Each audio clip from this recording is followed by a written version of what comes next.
বর্তমানে আমাদের জীবনটা হয়ে গেছে যান্ত্রিক জীবন, ব্যস্তময় জীবন। নিজেকে যে নিজের সময় দিব, এতটুকু সময় কিন্তু আমরা নিজেরাই পাচ্ছি না।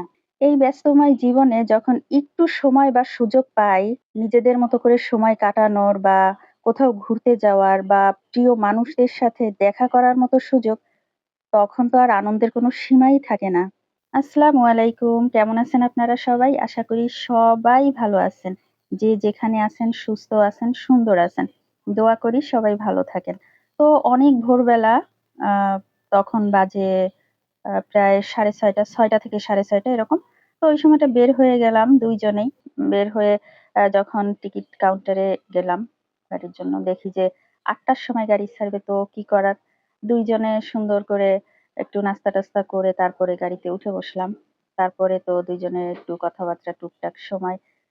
আর বাহিরের আবহাওয়াটা এত বেশি সুন্দর, এত বেশি সুন্দর।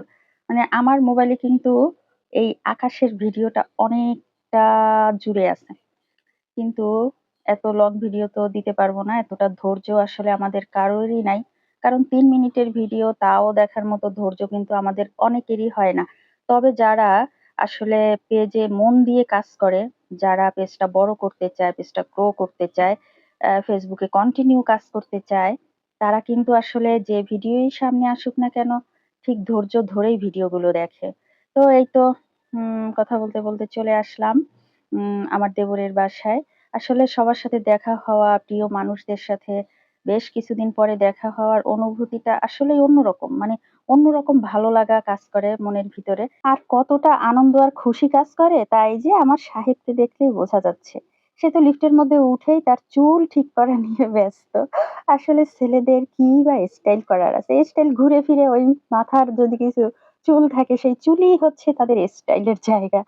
তো যাই হোক আমরা বাসায় ঢুকে পড়বো এখনই। ছিলাম যদিও অল্প সময়ের জন্য। তারপরেও কিন্তু সেই অল্প সময়টা মানে কি বলবো? এটা হচ্ছে শরীর বা মনের অন্যরকম একটা আহ এনার্জি তৈরি করে পরবর্তী দিনগুলোতে আবার মনোযোগ সহকারে কাজ করার জন্য।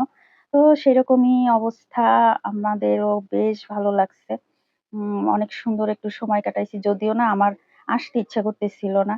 যে মনে হচ্ছিল যে আর কয়েকটা দিন থাকি। কিন্তু আসলে হয়ে ওঠেনি। তো চলেই আসলাম আবার চট্টগ্রামে। আবার ব্যস্তময় জীবন, আ যান্ত্রিক জীবন, বন্দি জীবন। মানে সবকিছুই যেন নিয়ম মতো সকালে এটা করতে হবে, বাচ্চাদের নিয়ে স্কুলে যেতে হবে, রান্না-বান্না করতে হবে, ঘরের কাজ করতে হবে, পেজের কাজ করতে হবে। এই তো এই হচ্ছে লাইফ। তো সবাই ভালো থাকবেন। আল্লাহ হাফেজ।